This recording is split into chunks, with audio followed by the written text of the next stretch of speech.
So welcome back to the second half, and welcome to the final week in our mini series on the 4 mind turning reflections. So this morning I'm going to try and in a way stitch together the previous 4 weeks and weave in some fundamental Dharma. I've gone old school. I've got scraps of paper everywhere this morning, so this is not going to be like my usual talks, which I have the delusion in my mind that they're very nicely polished and practiced. I have no idea how long it's going to be either. Anyway, so let's start by just reminding ourselves of the 4 mind turning reflections and our journey over the last month with our first slide. So we began almost a month ago on the 5th of June, looking at the preciousness of human life and the opportunity that we have with this human life to practice the Dharma. We then moved on to the insubstantial nature of life and the certainty of death. And of course, we then were introduced to 2 of the lakshanas, 2 of the 3 lakshanas. And then last week, Sthiranāga took us through karma and its consequences. And of course, the fundamental teaching of conditionality and also the importance of ethics.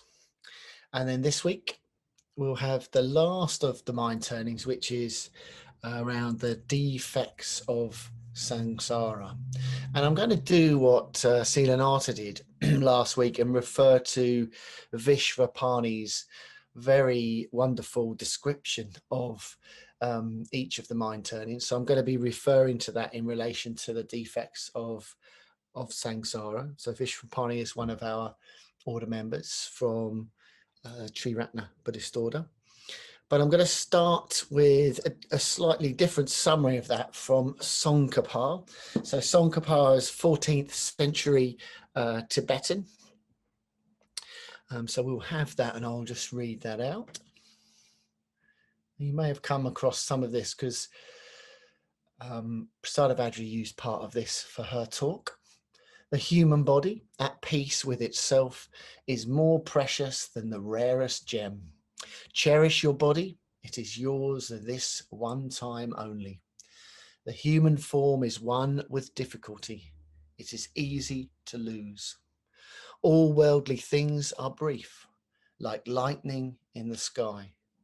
This life you must know as the tiny splash of a raindrop, a thing of beauty that disappears even as it comes into being. Therefore, set your goal and make use of every day and night to achieve it. Thanks, Ed. So this teaching, the 4 mind-turning reflections, sometimes called the 4 reminders, within Tibetan Buddhism, their place is as a preliminary set of practices before more deep esoteric practices. But because they appear as preliminary practices, they do contain some really important teachings. And Sangha, our founder, described them as containing basic Buddhism. So within those 4 mind-turning reflections, you'll get all of basic Buddhism, really. And they point really to the central teaching of the importance of going for refuge. So they highlight the importance of the opportunity that we have for practice. They encourage us to investigate false refuges, to come to terms with impermanence more deeply, to acknowledge the inevitability of the effects of karma, and to see the dangers in samsara. So we're going to dwell on the dangers of samsara, the defects in samsara. So I'm going to say something about this, which is my view, really. You may hear other people describe samsara as something different. So for me, samsara is not a place. So it's not somewhere where we dwell, as opposed to maybe nirvana. So it's not one or the other. For me, it's more a way that in which we see our experience. So it's seeing our experience through unenlightened eyes. So for me, it's more of an attitude. And one of the great stories that many of you would have heard is the story of Siddhartha Gautama, so the Buddha before he was enlightened, and his experience of the four sights. So we've probably all heard the story of the four sights. So Siddhartha growing up in great comfort and opulence, and at some point discovering old age, sickness, and death, and realizing that all of those experiences will be experiences that he will face. And then, of course, our fourth sight of him meeting, discovering a wandering holy man, someone who appears to be at calm and at peace. And of course, it's that sets him out on his great journey. So we'll have the first section of Vishvapani's description of the defects, please, Ed. So here, actually, I'll read this first. Suffering is part of my life. Everything I experience is tinged with incompleteness. I cannot escape unsatisfactoriness. My life involves stress, striving, and struggle. The same is true of others. Almost everyone I know is searching for something their lives do not give them. Everywhere I see this. Thanks, Ed. So in that little description there, of course, we get the first noble truth, that suffering is part of life. And of course, suffering, dukkha, that truth that suffering is part of our lives is also one of the three marks of conditioned existence, one of the three lakshanas. And we also get that reference to the four sights. Almost everyone I know is searching for something their lives do not give them. And that was the same for Siddhartha. He was searching, he was looking for something. And in the wandering mendicant, he found a pathway, a signpost, a sign towards that. And I find that an interesting reflection. So remember that these are the mind turning reflections. So it's good to remember that they are reflections. So it's good to return to them, to come back to them, and to kind of really use them. So I like that search. And I have over time questioned myself, what am I searching for? What's brought me to, or what's brought me here right now? To this class, what brought me to the Dharma, what brought me to the Buddhist Center. So it's a good reflection. So we have that link to the fourth sight, the wandering holy man. Maybe that is something that in that moment Siddhartha saw that. So maybe we have what he later described in the fourth of the noble truths and the first limb of the Eightfold Path, that idea of right view, of perfect vision, a glimpse of a different way, a glimpse of something other than that suffering that he was aware of. Okay, Ed, let's have the next section. People's lives include many other kinds of suffering. There is illness and physical pain. That goes with having a body. There is the mental anguish of depression, fear, madness, and many other afflictions. The possibility of such experience goes with having a mind. All this is within the spectrum of experience I occupy. This is human life, and these things can happen to me. Thanks, Ed. So we're emphasizing dukkha here, and I'm not going to go over the many lists that you can discover of dukkha, but of course, apart from old age, sickness and death, we have the famous list that includes birth, separation or losing our loved ones, meeting what we dislike, not getting what we want. And all of us know this intellectually, but that's not enough. So when a loved one is in pain and you can do nothing practical to help them, it's not enough to just know intellectually that this happens to everyone. It's not enough to know intellectually that these things happen as a result of conditions.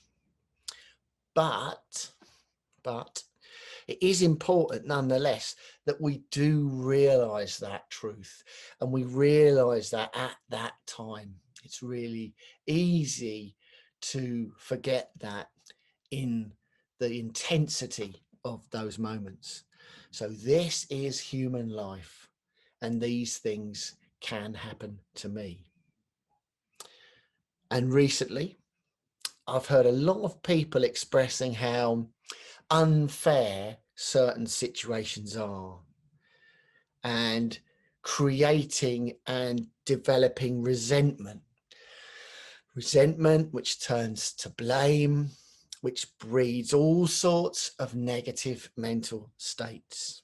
But the reality is, when bad things happen, no one is to blame. There's nothing fair or unfair.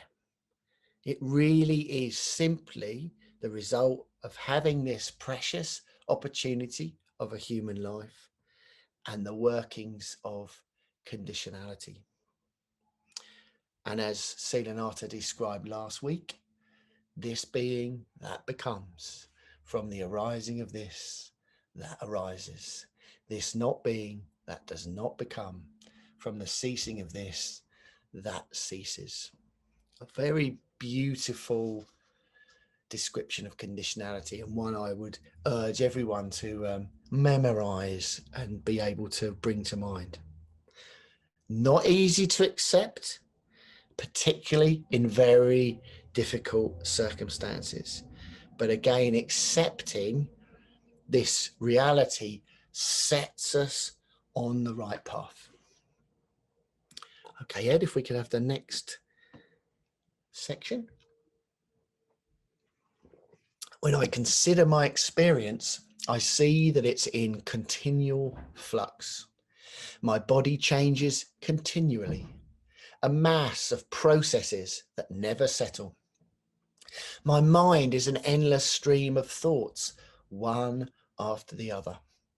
Similarly, people change, situations alter, nothing endures. The whole world is like this. Nothing is solid or final. Nothing can be relied upon. Consider this present moment and you see this is true. Look around and you see it is true everywhere. I want the world to be substantial and knowable, but it isn't. This causes me to suffer. Thanks, Ed. So here we have the third of the three lakshanas, that everything is impermanent. And I really like that phrase, nothing is solid or final. Nothing can be relied upon. So once again, another deceptively simple piece of Dharma. And we all know the truth of it. We all know and can see things changing, many of them constantly before our eyes. But how many of us find ourselves saying something like, great, that's sorted. as if we've fixed it, set it right, made it just as we want it, and also felt a certain satisfaction that that's another problem solved. And it could be from fixing a broken fence, drying out our wet garden furniture, buying a new car or a new washing machine, sorting out the government error on our benefits, or any of those things, only for a fresh reoccurrence to come into being. The latest one for me is the many phone calls I've had from the HMRC telling me how I'm fraudulently not paying my taxes. And every time I block one of those numbers on my mobile, they just phone with a different number. So I can't actually ever fix it. I can't ever bring it to an end. Okay, Ed, let's have the next one.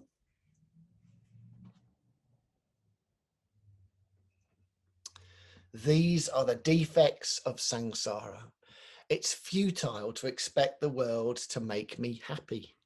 That expectation is the very source of my suffering. I must change the way I see the world and live on the basis of reality, not illusion. The Dharma offers a way to do this. It gives a path away from being trapped in samsara. Therefore, let me commit myself to practicing the Dharma. Thanks, Ed. It's futile to expect the world to make me happy. That expectation is the very source of my suffering. That's my favorite line from that section. And it really speaks to the subtlety of this set of reflections. So all I've said so far, the three lakshanas, the four sights, the four noble truths, on one level, they're very basic Buddhism. That's Sangharakshita's description. But he also emphasizes, and many of you will have heard this many times, that we need to find the emotional equivalence of our intellectual understanding. And I'm sure many of us, maybe unconsciously, cling to false refuges, just lining things up in a certain way and all will be well. Well, maybe for a few minutes, for an hour, maybe for a few weeks, maybe even for a few years.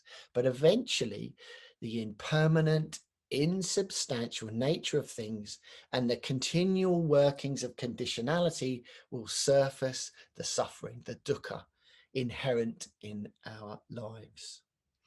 And if we truly start to see this, we can begin to see a path towards liberation. Many of you have come across the spiral path of conditionality that leads to freedom. And that begins with that very same dukkha, that very same suffering.